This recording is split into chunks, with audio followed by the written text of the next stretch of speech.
अस्सलाम वालेकुम। तो आज आप लोगों ने भी एक न्यूज़ देखी होगी कि जो अतीक अहमद है, तो अतीक अहमद का एक ही बेटा ना शायद बचा हुआ था, छोटा वाला अबान अहमद, आज वो भी चला गया दुनिया से। मैं ये वीडियो तो हमारी यानी कि मैं जा रही थी जिम करने के लिए गाड़ी से, तो उसी की शूट की हुई है।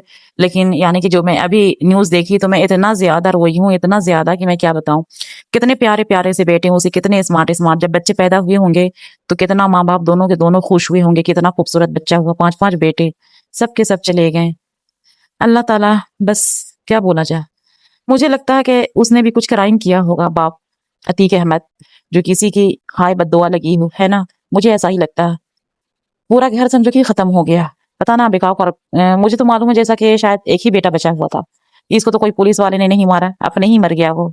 यानी गाड़ी उसकी एक्सीडेंट हो गई। तो ये अल्लाह ताला की आज़माइश है और कुछ नहीं। और मुझे लगता है कि किसी न किसी की बद्दुआ होगी, क्योंकि हर लोग किसी बहुत सारे लोग का ऐसा देखोगे कि जब उनके हाथ में कुछ पावर आ जाता है, ये पहले सुनने में आता कि अतीक अहमद गुंडा था, तो ये गुंडा होगा तो बहुत सारे लोग को सताया होगा और अब ये राजनीति में आया था, है ना? तो जब बहुत सारे लोगों को सताया होगा, तो किसकी हाय किसकी बद्दुआ कब लग जाए कोई नहीं जानता।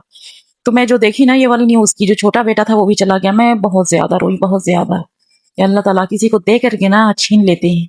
पर ये भी है कि इंसान भी नहीं समझता है ना किसी चीज़ को, जो अल्लाह ताला ने हुक्म दिया है, उसके खिलाफ लोग जाता है। कोई नहीं समझता है कुछ भी।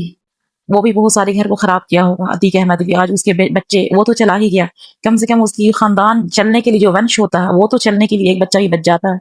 वो भी आज चला गया। और इतने प्यारे-प्यारे बच्चे यहाँ, बड़ा अफ़सोस आता है। कितना मेहनत से पोसा होगा 5-5 बच्चे, माँ का क्या-क्या अरमान होगा। पता ना उसकी माँ का भी कुछ पता नहीं है कहाँ है। क्या ज़िंदगी, क्या कैसे रहती होगी माँ उसकी, तड़पती होगी। वो सब चीज़ को सोच कर के ना मेरा दिल इतना ज़्यादा आज रोया है कि मैं क्या बताऊँ। चलो बस अल्लाह हाफ़िज़ और क्या बोलें।